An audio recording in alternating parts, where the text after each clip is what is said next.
31 دسمبر کی رات میں تمہاری وہاں لگواؤں گا اور تم دیکھو گے کہ دن کس طرح طلوع ہوتا ہے اور سال کس طرح ختم ہوتا ہے، کیا کیا کچھ ہنگامہ ہوتا ہے۔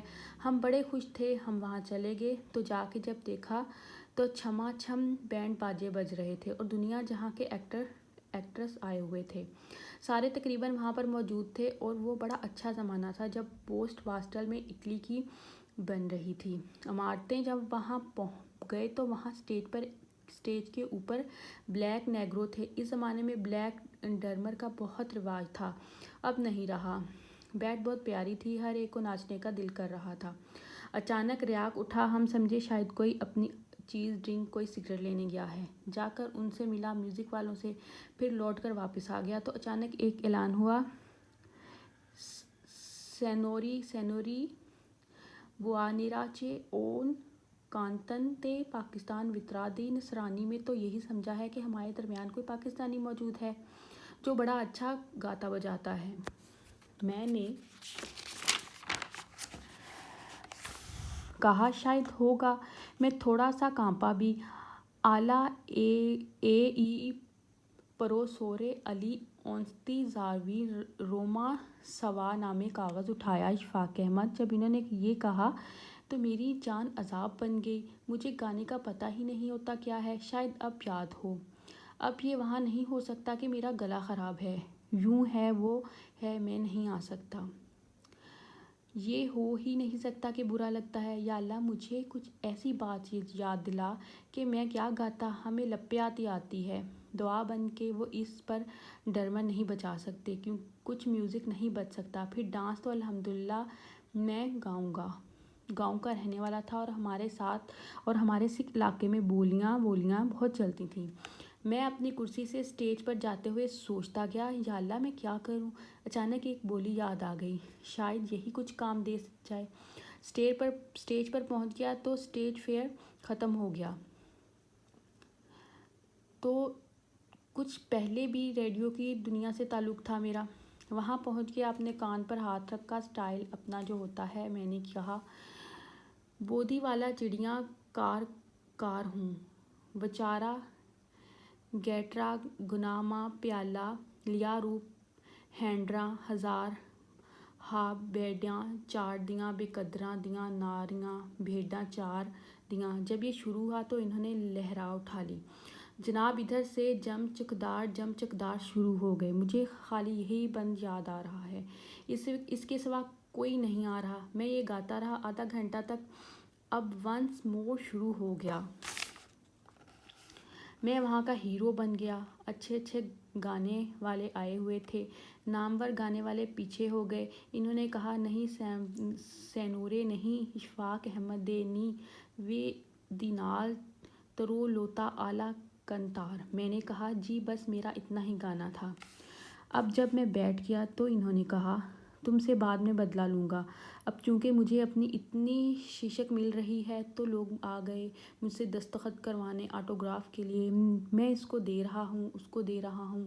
اشفاق احمد۔ میں جس میز پر بیٹھا ہوں وہاں پر ایک بہت معزز چودھری بنا ہوا تھا، دور ایک میز تھی، اس پر ایک نہایت گریسفل خاتون تھیں، اکیلی چپ چاپ بیٹھی ہوئی۔ تو انہوں نے پلٹ کر ایسے میری طرف دیکھا تو میری بالکل سیٹی گم ہو گئی، یعنی اس کا کچھ ایسا چارم تھا، اس کی پرسنالٹی اتنی بڑی تھی۔ میں اس کے پاس باادب چلا گیا، اس نے کہا سی کم دا، میں بیٹھ گیا تو اس نے کہا، گیو می سائن، مجھے بھی دیں آٹوگراف۔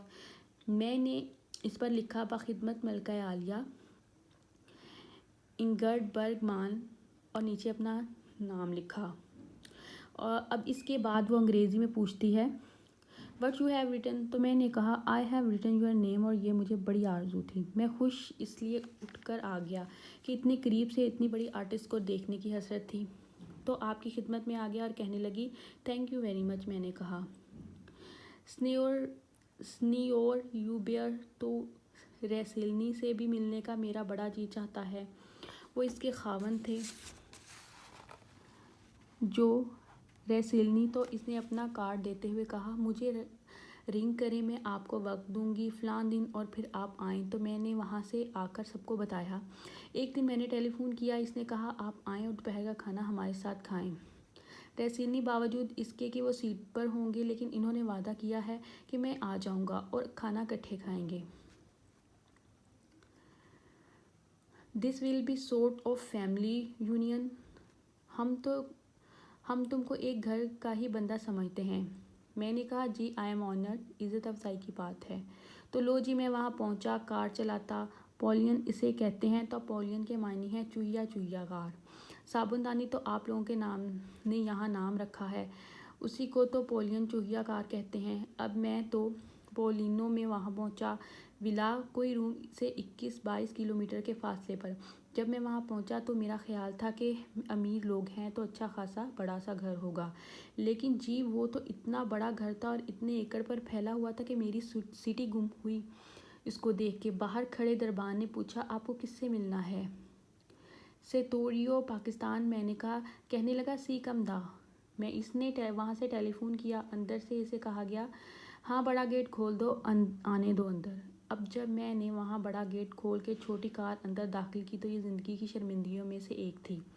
انہوں نے بڑا دروازہ کھولا کہ کوئی ملنے والا ہے تو اس میں چوہیا جا رہی ہے۔ مجھے بہت افسوس ہوا، یا اللہ یہ ایسی کار کاش اس وقت کے لیے اور بڑی مل جاتی، کم از کم لیموزینو ہوتی۔ میں نے جا کے اس کو روکا۔ اس چوکیدار نے کہا ابھی آپ کو تھوڑا سا پیدل چلنا ہے، آگے آپ کو ایک اور برق انداز ملے گا باوردی، وہ آپ کو لے جائے گا۔ تو میں نے کہا بہت اچھا۔ میں پیدل چلتا رہا اور پٹڑی کے اوپر دونوں طرف بہت خوبصورت لان تھے۔ آگے گئے تھے تو ایک اور باوردی آدمی ملا، اس نے بڑے ادب سے سلام کیا۔ اس نے کہا آئیے میرے ساتھ۔ وہ لے کے چلا ایک برآمدہ بڑا خوبصورت اور اس کے اوپر بیلیں لٹکی ہوئی۔ اس نے وہاں جا کر کہا میری حد یہاں ختم ہوتی ہے، اب آپ ایک اور صاحب کے ساتھ چلے جائیں۔ ایک اور صاحب جو کہ عورت اور مرد تھے، تو ان کو میں گریٹ کر کے ان کے ساتھ چلا۔ تو انہوں نے کہا میڈم بہت خوش تھیں، سب کو بتایا تھا کہ ہمارا ایک معزز مہمان آ رہا ہے۔ تو ابھی ہم یہاں پر اپنی جو یہ سٹوری ہے اس کو ختم کرتے ہیں۔ باقی جو ہے اس کا پارٹ ہم نیکسٹ ویڈیو میں آپ کو سنائیں گے۔ تو چلیے ابھی ہم یہاں پر اپنی ویڈیو کو ختم کرتے ہیں۔ اللہ حافظ۔